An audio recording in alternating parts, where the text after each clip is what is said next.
Radio, la voz del ángel.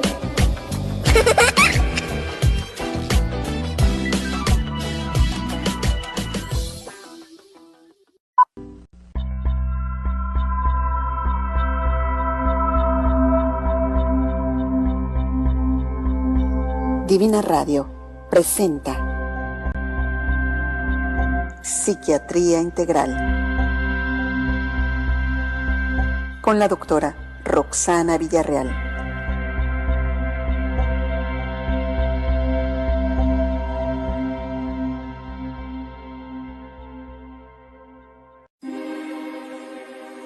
Buenas noches, queridos amigos, ya estamos en Divina Radio, la voz del ángel, esta noche para llevarles un programa acompañada de la doctora Roxana Villarreal. Realmente será un programa extraordinario, espero yo, porque vamos a tratar un tema muy interesante y muy controversial.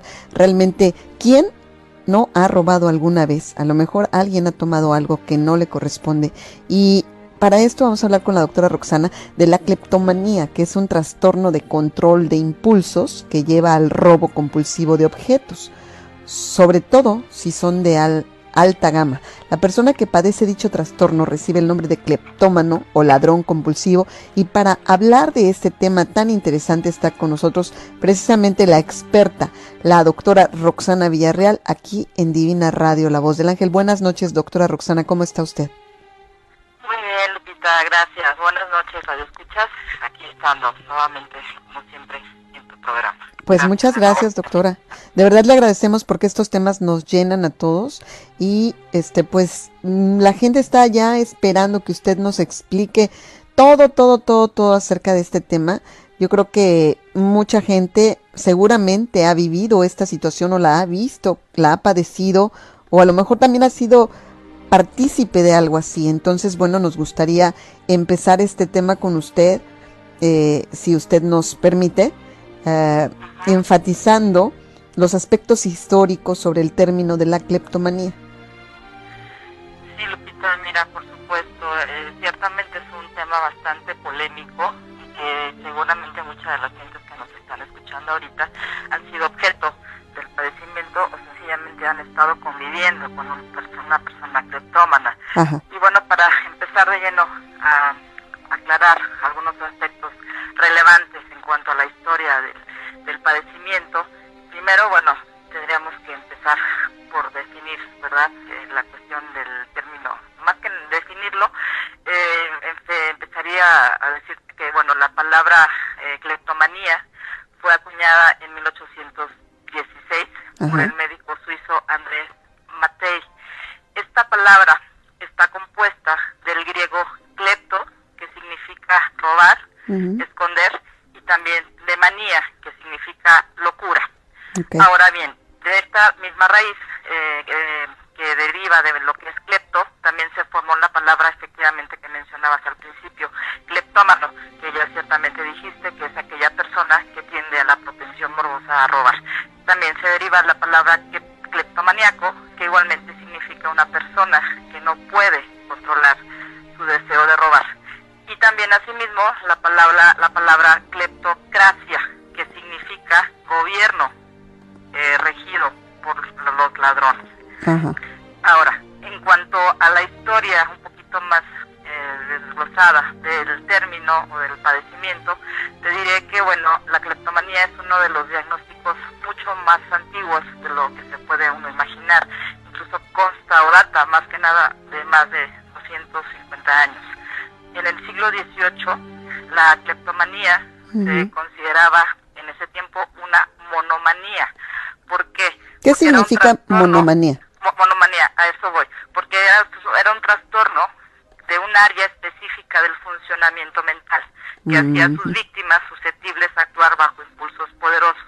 O sea, era una sola cuestión como de locura. En ese tiempo eso lo pensaban ellos. Ajá. Por eso el término de monomanía.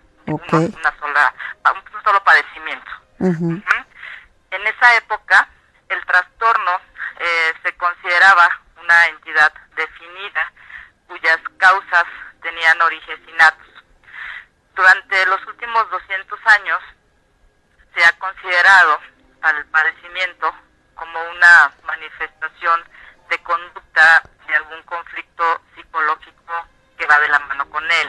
Uh-huh. La mayoría de los autores que han estudiado mucho el padecimiento como tal han escrito sobre esto y aceptan o coinciden muchos de ellos en que existe una causa de tipo psicológico en el problema. Uh-huh. En 1953, Abraham observó que una preocupación central para muchos de los cleptómanos era en ese tiempo la sensación de abandono, de lesión o falta de afecto de los demás hacia ellos. Uh-huh. Ellos informaban recuerdos de la infancia como de mucho abandono que podía haber sido en ese momento para ellos real o imaginario, y también muchos de estas gentes mencionaban una sensación de falta de amor y de privación. Uh-huh. Ahora bien, en 1924 Steckel equiparó a la cleptomanía con la sexualidad infantil frustrada, y ya fue que en el año de 1935 Alexander y Healy llamaron de nuevo la atención sobre este padecimiento, sobre las necesidades en la gente que lo padecía, sobre la dependencia y el sentido de privación, lo mismo que la necesidad de negar estos sentimientos en los cleptómanos. Y ya fue en el año final de 1945 en el cual Fenichel consideró que la obtención de objetos que pertenecen a otras personas es un acto que simboliza la recuperación del amor propio y del afecto. Uh-huh. Y finalmente ya en 1973 Afruch y King observaron la relación de estos padecimientos asociados con trastornos de la alimentación, como podían ser la bulimia y la anorexia. Uh-huh. ¿Cómo ves? No, o sea, no es una enfermedad, nueva, es una enfermedad que se ha ido estudiando y se han ido viendo muchas cuestiones que vamos a hablar precisamente ahorita, que vamos a desglosar paulatinamente. Claro que sí, doctora, es muy interesante lo que usted está comentando, realmente una enfermedad de mucho tiempo, una enfermedad vieja, por decirlo así, pero que siempre está como de moda. Totalmente de acuerdo. Uh-huh. Así es. Y bueno, no sé si quieras que empecemos, obviamente, por definir el término. Sí, eso le iba a pedir, doctora, que nos defina qué es cleptomanía. Bueno, la cleptomanía, Guadalupe, es aquel impulso incontrolable por robar. Llamándolo de otra manera, es como una compulsión justamente a tomar lo que no es de uno, y que es un impulso que obliga a la persona que la padece a apropiarse de todo lo que se le pone casi de frente o por delante, ¿no? Uh-huh. Cuando hablamos de cleptomanía, decía yo al principio la cuestión del término, ¿no? De la manía. ¿Por qué? Porque es un término no específico que normalmente se usaba anteriormente para designar cualquier tipo de locura. Ajá. En ese sentido se utilizaba la palabra manía. Ajá. Y ahora bien, bueno, por lo común se usa actualmente como sufijo de gran número de raíces griegas, uh-huh, para indicar una preocupación mórbida o enfermiza hacia cualquier clase de idea o actividad, o igualmente a una necesidad compulsiva de comportarse en alguna forma desviada, uh-huh, o sea, fuera de lo normal. De lo normal. Uh-huh. Eso es la manía, ¿no? Ajá. Doctora, ¿cuáles son las causas de este problema? Mira, en sí, de la cleptomanía, la mayor parte de las teorías dinámicas sobre las causas de la cleptomanía se orientan al robo como intento para obtener de alguna forma cierta capacidad de nutrición, cierta capacidad de afecto y amor, o igual como un equivalente sexual, como una defensa, incluso como la ansiedad, ¿no?, de la persona que lo padece. Ahora, es importante aquí mencionar que las causas realmente, bueno, se desconocen, pero se ha visto que se asocia junto con otros trastornos psicológicos, como pueden ser, decía yo al principio, Guadalupe, la uh-huh, depresión, la ansiedad, el abuso de sustancias, los trastornos alimentarios, como son la anorexia, la bulimia e incluso otros trastornos del control de los impulsos. La cleptomanía, Guadalupe, es una enfermedad muy rara y solo la sufren aproximadamente, no sé, menos del 5% de la gente que es acusada o que es reportada por robar o al ser detectados robando en alguna tienda. Ahora, la cleptomanía, te digo, normalmente muchos autores mencionan que está vinculada a una cuestión emocional. Cuando hablamos de esto, me refiero a que está asociada o vinculada a una sustancia química cerebral llamada serotonina, que es una sustancia que regula el estado de ánimo y las emociones de un individuo. E incluso se menciona que también está relacionada con el famoso trastorno obsesivo-compulsivo, decíamos también la depresión, y que puede ocurrir incluso debido a una lesión orgánica o a nivel cerebral. Esa es más o menos la etiología que se ha estado manejando en cuanto al padecimiento. Wow, es muy interesante, doctora. ¿Esto se puede dar a partir de la herencia? ¿Es hereditario, vaya? ¿O simplemente surge?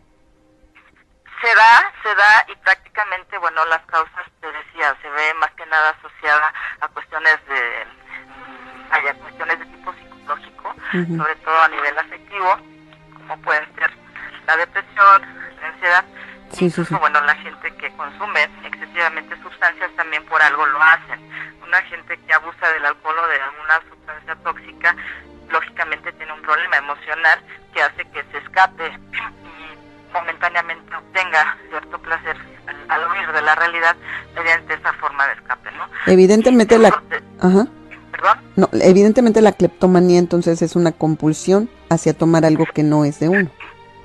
Sí, porque decías tú efectivamente esto al principio, la cleptomanía es un trastorno del control de los impulsos. Y bueno, en alguno o dos programas creo que hemos mencionado un poquito algo sobre esto, y si no mal recuerdo, la semana pasada que abordamos el tema de mitomanía. Sí, mitomanía. Del color de la mentira, creo que sí, exactamente. Mitomanía, el color de la mentira. Hablamos un poquito precisamente también de esta cuestión, de que es una cuestión también de los impulsos. Pero bueno. ¿Qué es una compulsión, doctora? Explíquenos, ¿qué es una compulsión? Sí, mira, la compulsión es un impulso insistente, repetitivo, incluso intrusivo y no deseado por la persona que lo padece, de realizar un acto que es contrario a los deseos ordinarios en ella e incluso a sus formas de vida o a sus normas, puesto que sirve como un sustituto defensivo contra algunas ideas o deseos inconscientes, incluso aún los más inaceptables que él pueda tener. Pero bueno, un poquito complementando este término de compulsión, mencionamos esto de los trastornos del control de los impulsos. La cleptomanía, sí es importante que le quede claro a la gente que nos escucha que es un trastorno del control de los impulsos. Pero ¿a qué me refiero cuando hablo de esto? Cuando hablo del trastorno del control de impulsos, me refiero a aquellos que son los que están caracterizados por actos repetidos, que no tienen una motivación racional clara y que generalmente dañan los intereses del propio enfermo o incluso de la gente que lo rodea. En el enfermo, de hecho, él vive esto, y de hecho él suele decir que el comportamiento se acompaña de impulsos a la reacción que no pueden ser controlados. O sea, él no los puede manejar, ¿no? Prácticamente, bueno, los trastornos del control de impulsos han recibido realmente poca atención en la literatura psiquiátrica durante los últimos 70 años, ¿no? Como que no se ha visto mucho realmente en cuanto a esto.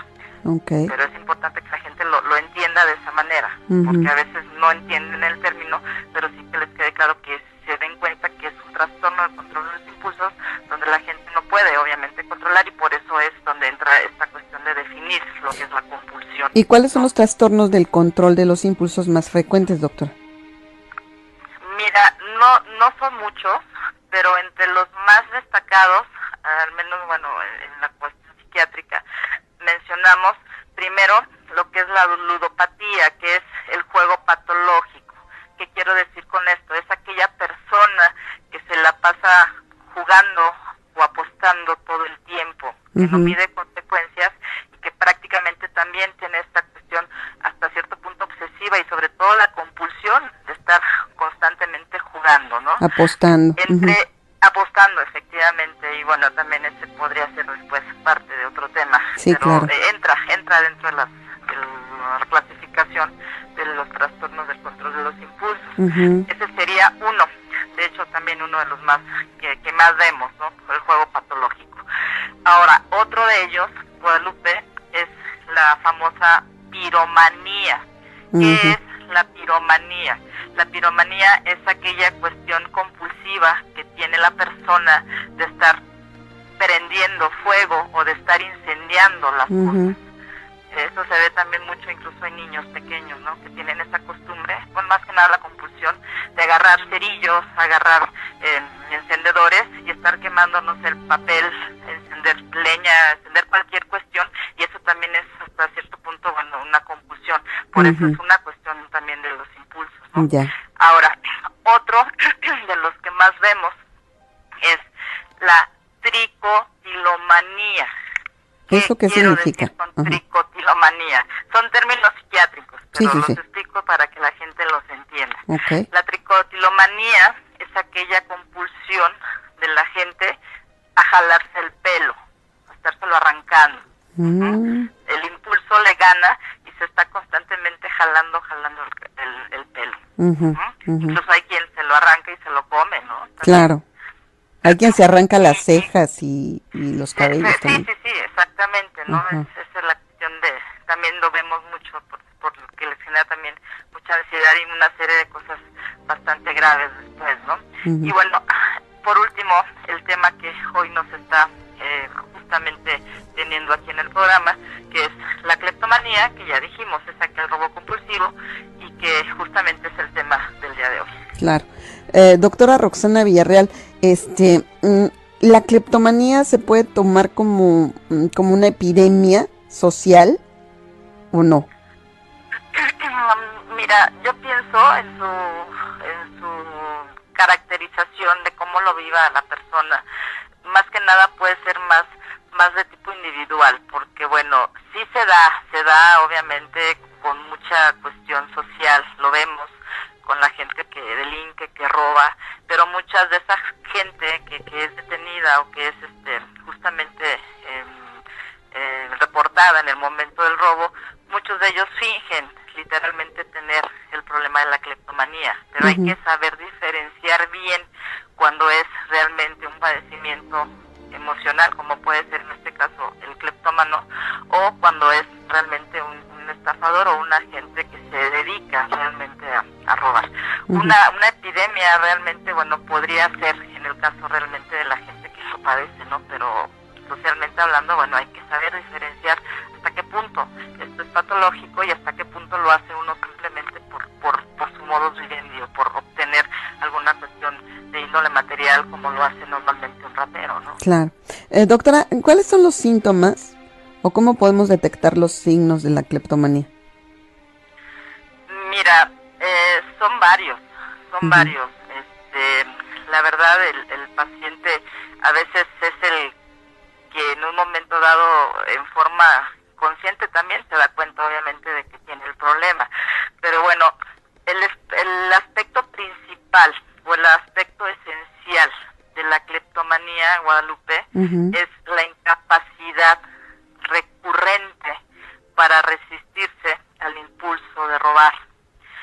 Los objetos que el enfermo toma o que el enfermo roba en su momento o en su oportunidad, normalmente en forma característica o sui generis, pues normalmente suelen ser de poco valor o incluso de ningún valor, de manera manifiesta, y el individuo precisamente se da cuenta pues que realmente estar tomando todo lo que no le pertenece, ¿no? Ya. El cleptómano roba simplemente por el placer de robar. Y bueno, más tarde puede descartar o puede abandonar o incluso devolver el objeto cuando se dio cuenta que esto le está generando hasta cierto punto todavía más ansiedad.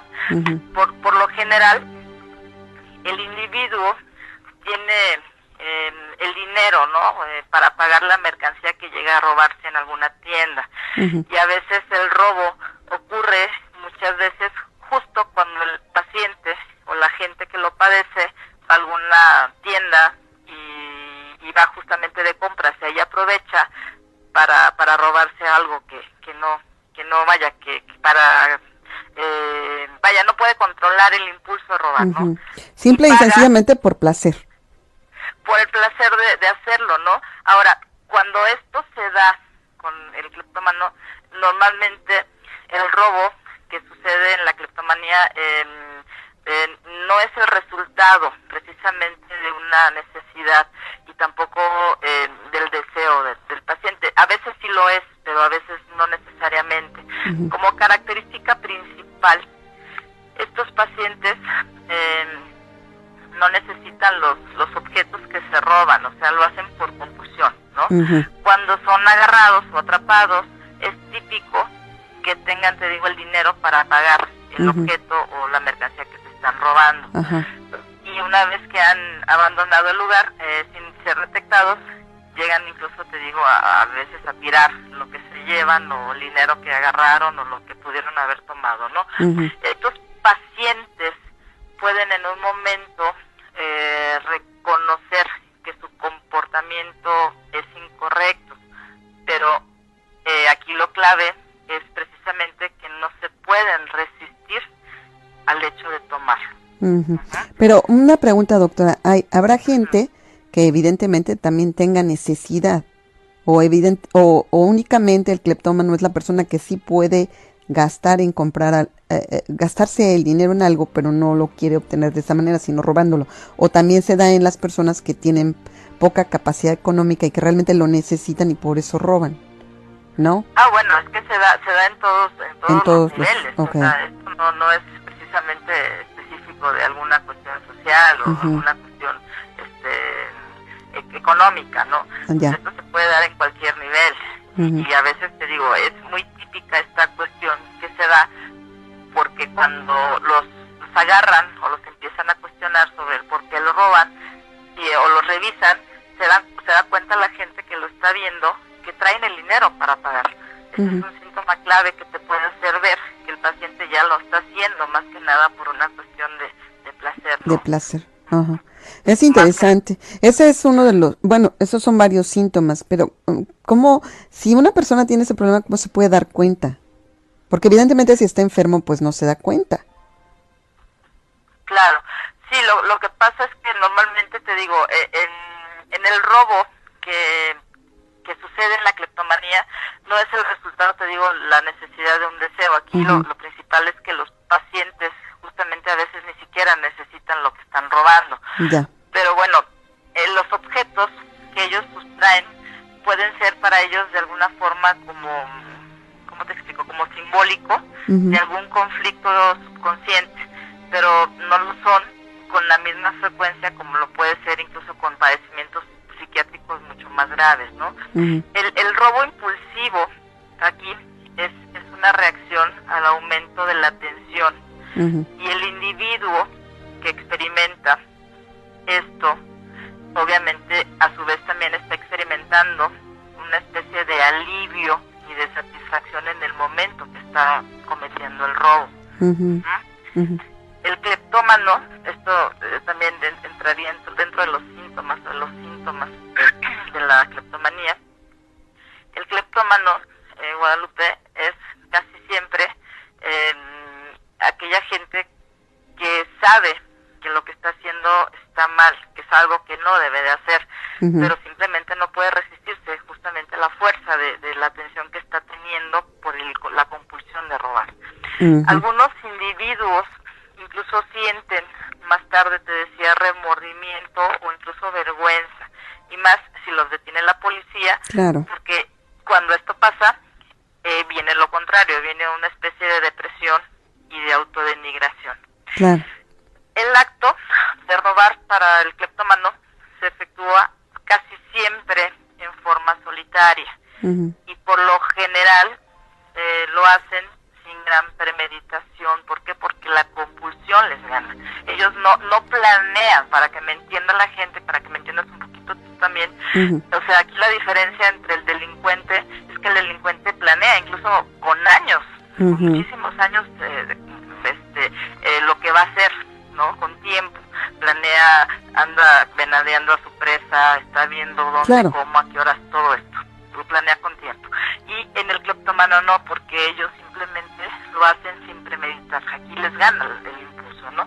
claro. Al contrario de la creencia popular, los cleptómanos la gente piensa que a lo mejor lo hacen para que los agarren, ¿no? Y simplemente, bueno, es todo lo contrario. Lo que menos quieren es precisamente que se dé cuenta la gente que tienen el problema. Pero cuando los agarran, aquí es importante que te digo, cuando los revisan, uno se percata que traen dinero, y ahí puedes tú darte cuenta que entonces ya es una enfermedad, que es algo ya patológico, ¿no? Claro, claro. Pero ellos no quieren ser encontrados, simplemente quieren irse con la sensación de que robaron algo y de que se sintieron bien. Sí, porque efectúan el acto de robar para lograr el placer que acompaña el alivio de la tensión que ellos están teniendo. La adrenalina sube, Porque, me imagino, y entonces exacto, esa tensión... sufre, no te creas, una persona que está en esa cuestión de nivel de ansiedad, que está teniendo tanta tensión, que está sufriendo, y solamente para poder cubrir cubrir o disminuir bastante esa tensión, tienen que llevar a cabo la compulsión. El trastorno obsesivo compulsivo es aquella esa patología que se caracteriza obviamente por compulsiones y por obsesiones. La obsesión es esa idea constante y repetitiva que trae la gente en la cabeza, ¿no? Y la compulsión es lo que te decía al principio, es el acto de llevar a cabo esa idea, ¿no? Doctora, de actuarlo. Ajá, es muy interesante todo lo que nos está platicando. Realmente no sabía yo en lo personal que la cleptomanía era como tal un problema psiquiátrico, por decirlo así, de los impulsos, sí. Sí, uno lo ve o lo ha vivido o ha visto que alguien lo ha hecho, pero uno no se imagina que es realmente un problema a un nivel ya cerebral. Sí, exactamente. Lo que pasa es que a veces nada más criticamos o juzgamos a la gente y nos damos cuenta a veces en las noticias que agarraron a X gente por tal y por X cosa, ¿no? Y a veces no te puedes tú imaginar lo que puede haber detrás de la historia de una persona. Sí, claro. Puede ser desde una cuestión emocional, una cuestión de necesidad, una cuestión de compulsión, una cuestión emocional o afectiva que también genera muchísimas cosas más. O sea, la gente nada más criticamos y juzgamos y martirizamos a la gente por lo malo que hace, pero nunca nos damos cuenta realmente el por qué está haciendo las cosas. Claro. Doctora, y es lo que nosotros como psiquiatras como psiquiatras es lo que vemos, ¿no? Claro. Doctora, vamos a ir a un corte y regresamos con usted. Pues aquí estamos con la doctora Roxana Villarreal en Divina Radio, La Voz del Ángel, con este tema tan interesante que es la cleptomanía. Y nos está explicando todos y cada uno de las acepciones, qué significa la cleptomanía, cómo son las personas cleptómanas, hasta qué grado pueden llegar a enfermarse como para tomar las cosas que no son de ellos, el grado de excitación que les puede causar, cómo se les sube la adrenalina al tomar lo que no es de ellos. En fin, todo esto nos está platicando la doctora Roxana y realmente pues estamos muy interesados, creo que todos aquí en Divina Radio. Si tienen preguntas, por favor, pónganlas en el muro de Guadalupe Divina en Facebook para que yo le pueda pasar las preguntas a la doctora cuando terminemos el tema y entonces ella nos pueda contestar algunas de las dudas. Doctora, en base ya nos explicó cómo son las personas cleptómanas, qué es lo que sienten, pero ¿hay alguna edad específica en la cual la persona empieza a robar? Mira, sí se da normalmente, es una enfermedad, te decía al principio, es rara y normalmente la empezamos a detectar después se ve incluso también en niños, es algo muy característico que también vamos a hablar un poquito sobre esto, pero normalmente empieza en la adolescencia. Y aquí hay que tener mucho ojo porque a veces puede un adolescente llegar a tomar algo por travesura, por rebeldía, por imitación, a veces por necesidad, a veces por juego, por juego, efectivamente, sí. o a veces, déjate, a veces el juego, a veces por pertenecer a un grupo, ¿cierto? Sí lo hemos detectado constantemente, ¿no? A veces el grupo te obliga a hacer cosas que a veces van en contra de tus valores o de la educación que te han inculcado tus padres en la casa. Sí. Y a veces la necesidad de aceptación del grupo, o de, bueno, en este caso del adolescente, para pertenecer al grupo, en esa necesidad se ven obligados a hacer cosas precisamente para que los acepten. Claro. Y en ese sentido a veces no necesariamente es una cuestión enfermiza, simplemente como por llenar un requisito para poder ser aceptado en el grupo que está él pidiendo, ¿no? Claro. Pero bueno, normalmente los cleptómanos, ¿cómo son? ¿Cómo son? Podríamos clínicamente, ¿cómo los vemos, no? Los cleptómanos, Lupita, normalmente suelen funcionar suficientemente bien en otros aspectos de sus vidas. Muchos de ellos son conscientes de que se trata, de que su conducta se trata de una cuestión de hacer las cosas equivocadamente, y muchos de ellos incluso se llegan a sentir deprimidos o culpables cuando los arrestan, te decía yo hace rato. Claro. Ahora bien, algunos de estas gentes que padecen la cleptomanía son normalmente gentes hasta cierto punto estables, sin trastornos graves en el pensamiento o en la cuestión de la cuestión de conocimientos o la esfera cognitiva, pero normalmente son presa fácil de sus emociones, o que pueden llegar a estresarse tanto que pueden incluso tener trastornos de personalidad, o que muchos de ellos incluso tienden a la depresión o la ansiedad. Muchos de ellos se acompañan ocasionalmente de otras alteraciones conductuales. Pueden ser gentes irritables, gentes poco tolerantes, gentes agresivas verbal o físicamente, gentes que se caracterizan por ser a veces sumamente demandantes o muy hostiles, ¿no? Y el problema para muchos de esta gente, de muchas de estas gentes, precisamente consiste en que al cometer el acto por la compulsión o por el impulso que están teniendo, es como para aliviar, te decía yo hace rato también, es descargar hasta cierto punto la tensión que ellos tienen por la cuestión que están teniendo de la compulsión, ¿no? Al robar, la tensión disminuye. Claro. Por eso es que lo siguen haciendo en forma frecuente. Y me supongo que va implícito también el hecho de la mentira, ¿no?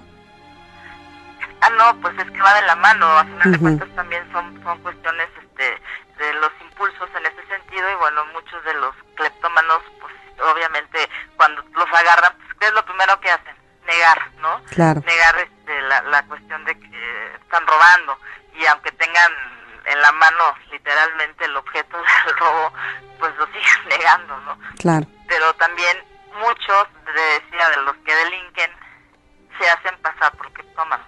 Y ahí es donde tanto la justicia o los policías o la ley o el perito psiquiatra o la gente que los valores, donde tiene uno que ver realmente la situación, ¿no? A nivel legal, doctora, ¿hay una excusa? Por ejemplo, por lo que está usted comentando, a nivel legal hay una excusa cuando la persona que ha cometido el acto se le considera como un enfermo, entonces tiene otro tipo de castigo, o se puede evadir de la justicia por tener un problema a nivel psiquiátrico.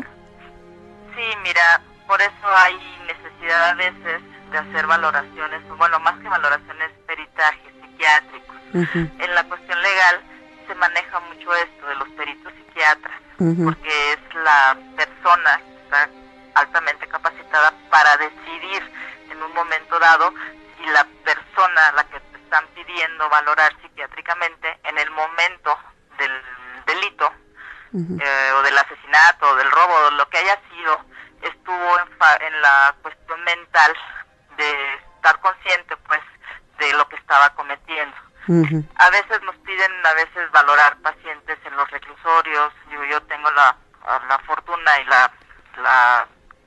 la posibilidad de que luego me hablan para valorar pacientes del AFI, de la PGR, por parte de la Procuraduría.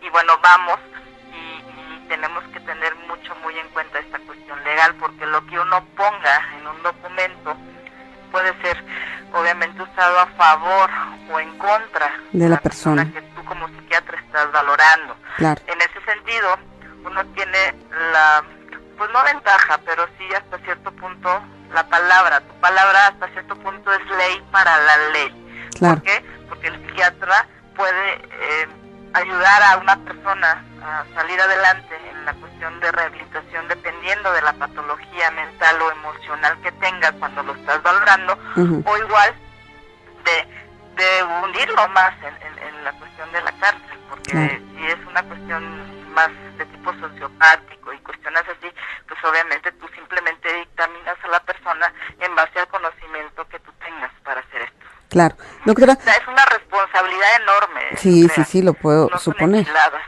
Y aparte muy riesgoso, no cualquiera lo hace. Claro. Doctora, ¿cómo va evolucionando una persona cleptómana?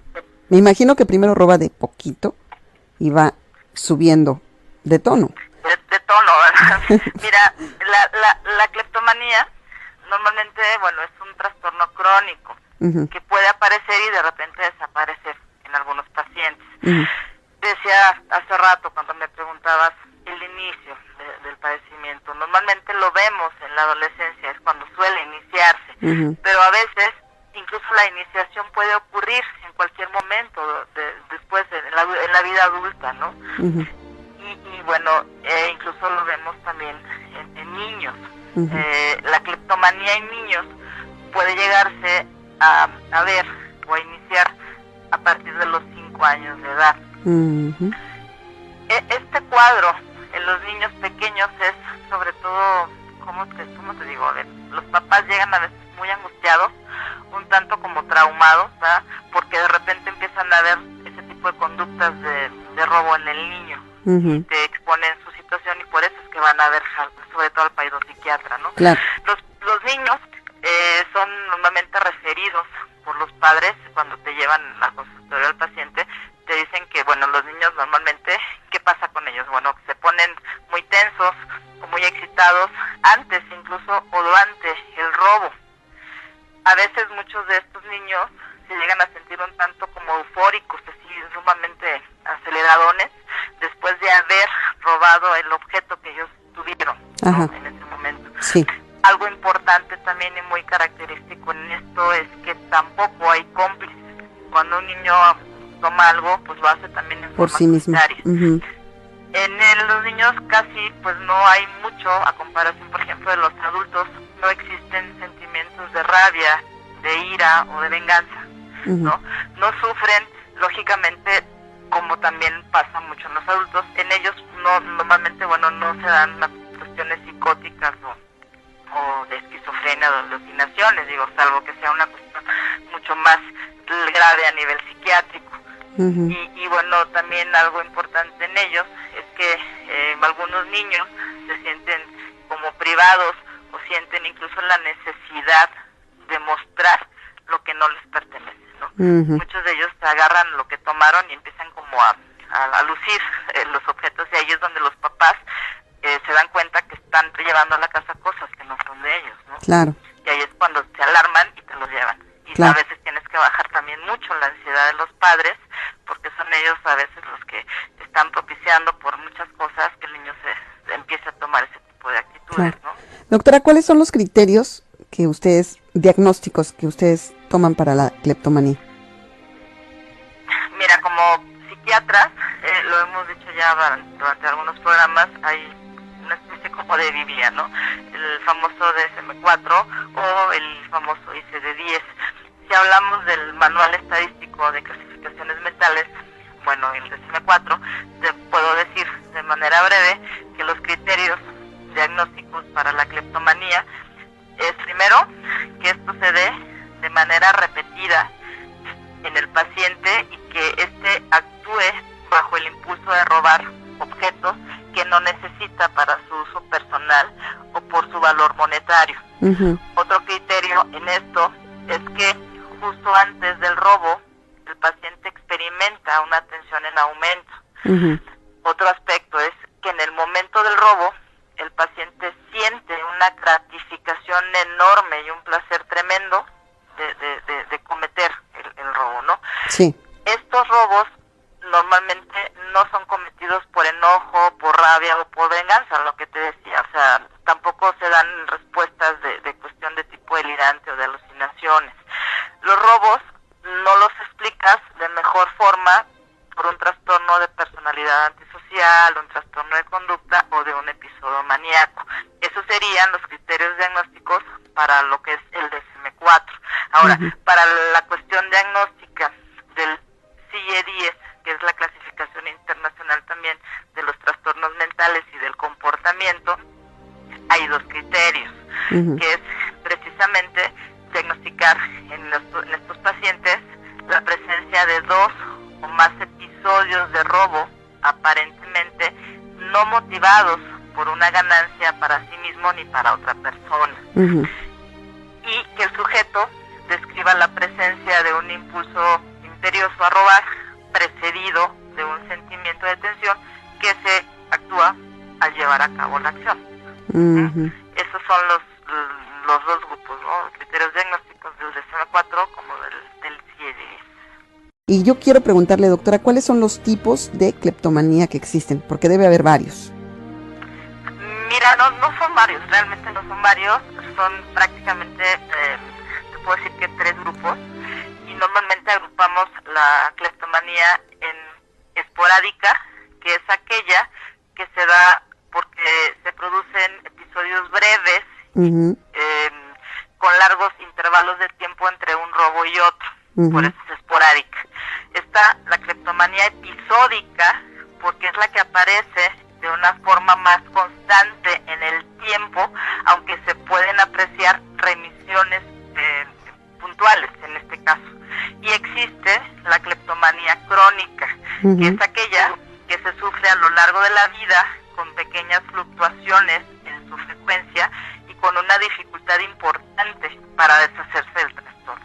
Esos serían prácticamente serían los tipos de cleptomanía que existen. De una manera práctica.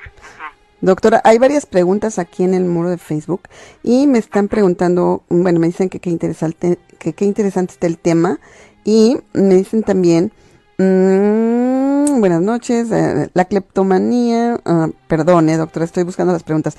¿El mal de todas estas adicciones son por ansiedad, doctora? Normalmente muchos de ellos sí, y te digo, hay que saber diferenciar que realmente no se confunda, ¿no? Porque, ¿qué pasa? La conducta más común que se confunde o se llega a confundir con la cleptomanía verdadera es el robo ordinario. ¿Por qué? Porque te lo decía hace rato, el ladrón común roba mercancía por su valor y su utilidad y no descarga la tensión creada por un impulso irresistible que está teniendo, ¿sí me explico? Sí. Y en la manía del trastorno, por ejemplo, también debemos de diferenciarlo con esto.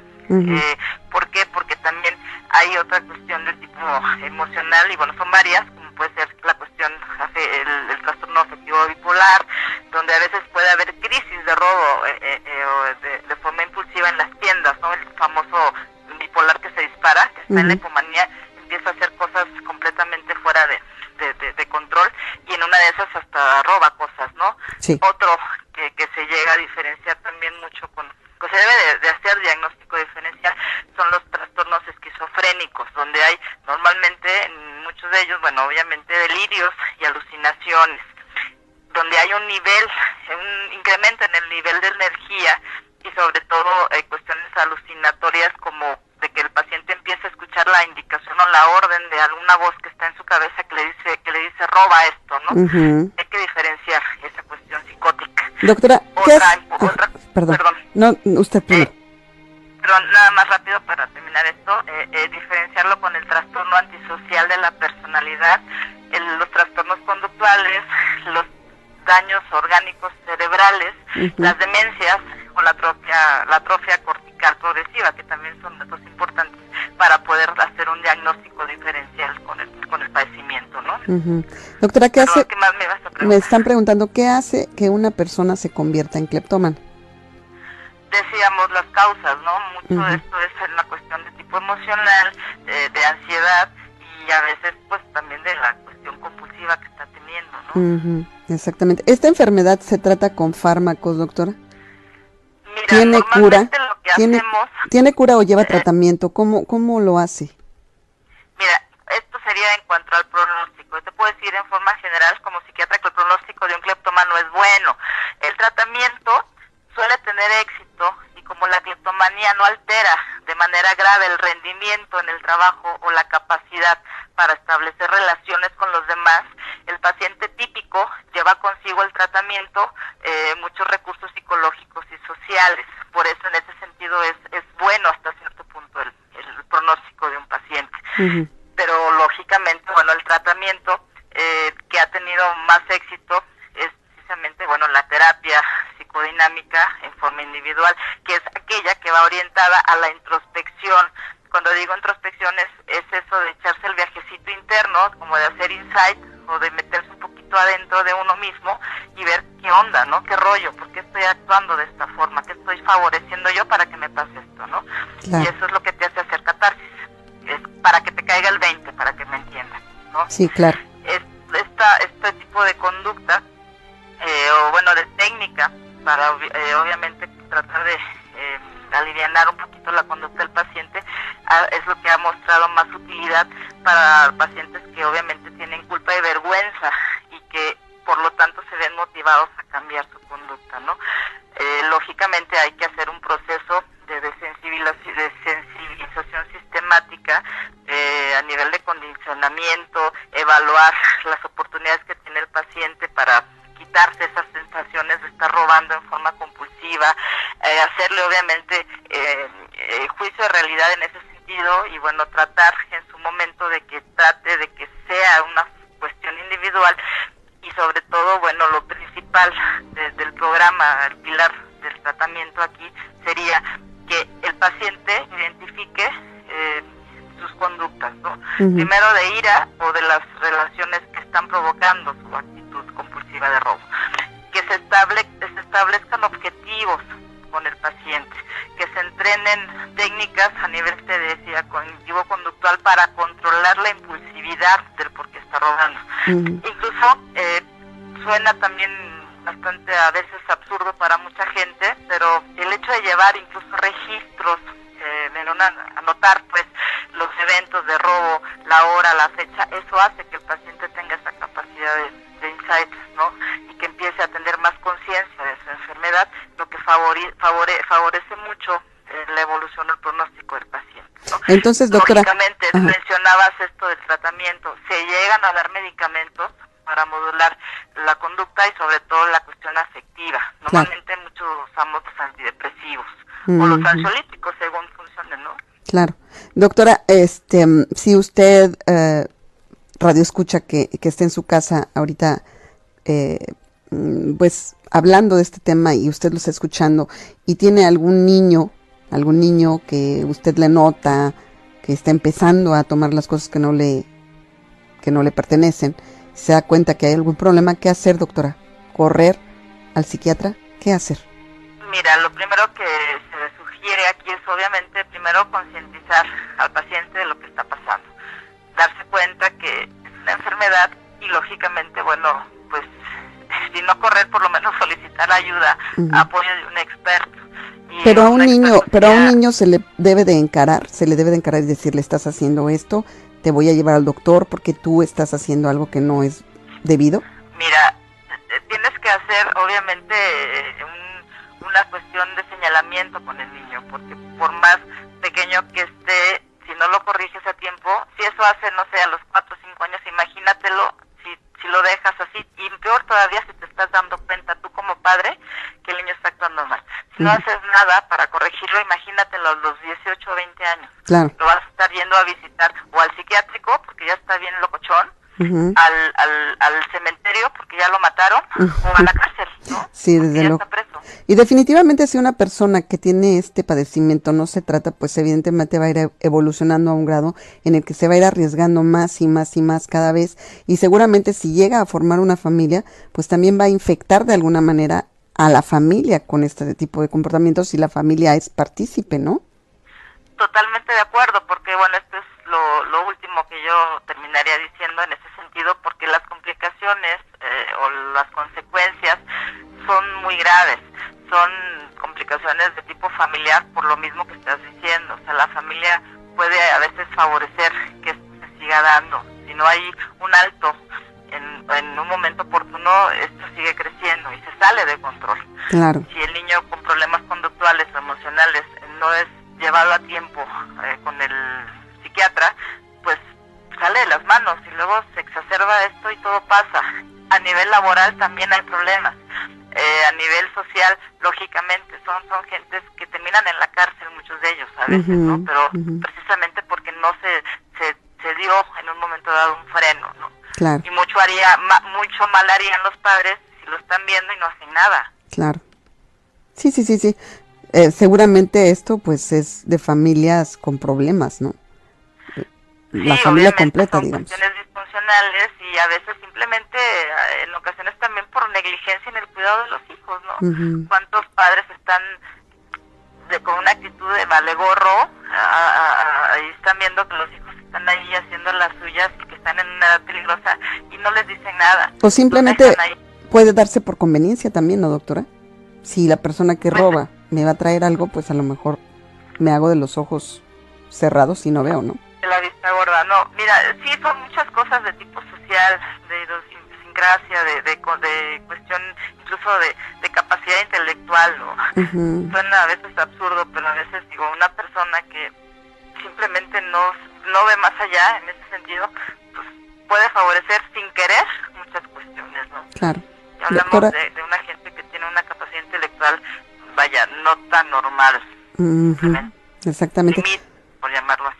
Pues doctora, ha sido un programa súper interesante, la verdad, muchos radioescuchas esta noche queriendo saber de la cleptomanía, porque como yo lo dije al principio, a quien no le ha pasado, ha visto, lo ha tenido que vivir en carne propia, y esto crea un sufrimiento tremendo, tanto para la familia como para el que lo padece de alguna forma, y yo creo que yo quería tratar este tema precisamente por eso, porque tratamos de hacer un servicio social también a la gente hablando de estos temas, para que podamos comprender que las personas que están enfermas tienen ya un problema que va mucho más allá y que no es nada más de ponernos a criticar por qué aquel agarra esto, por qué aquel agarra lo otro, sino simple y sencillamente darnos cuenta que hay un problema que va mucho más allá, que nos sobrepasa y que hay que buscar ayuda profesional para poder erradicar este tipo de problemas. Doctora, yo le quiero agradecer muchísimo su atención, su presencia aquí en Divina Radio. La invito la siguiente semana, el miércoles, para que esté con nosotros nuevamente.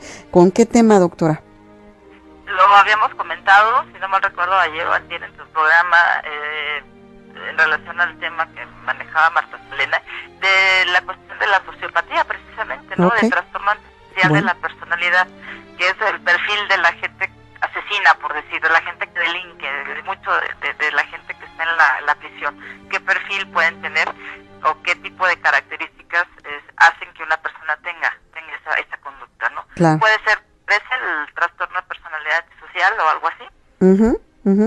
Después también queremos tratar lo que es la bulimia, doctora. Mucha gente nos ha pedido ese tema. Que gusten, si quieren hablamos de los trastornos alimenticios y dejamos el de sociopatía para otro día. No, el que usted me diga la semana que entra, ese hacemos. Usted sabe que usted manda aquí en su programa y yo estoy fascinada porque todos los temas los vamos a tratar independientemente, mientras usted nos haga favor de acompañarnos, vamos a ir tratando tema tras tema. También la verborrea es otro de los temas que quiero tratar aquí. Sí, porque nos va a tener que enseñar, doctora, porque los que nos dedicamos al radio tenemos que hacerlo. Pero me llamó la atención el otro día que lo comentábamos, hija, pues eso también es un problema, ¿no?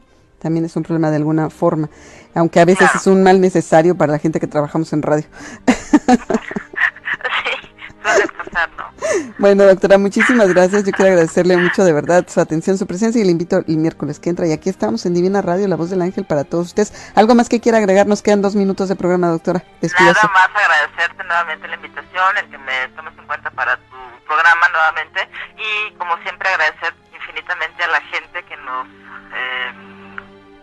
escucha, que nos sintoniza y que hace preguntas y que está siempre participativa en tu programa por su preferencia y sobre todo por su permanencia en Claro Divina que Radio, sí. La Voz del Ángel. Pues muchas gracias y bueno, si tienen alguna pregunta más pueden ponerla en el muro, seguramente la doctora después lee todas las preguntas que nos hicieron y ella muy amablemente, aunque sea de una forma breve, nos contesta también lo que se haya quedado fuera. Gracias a todos y cada uno de ustedes, es un placer estar esta noche aquí en Divina.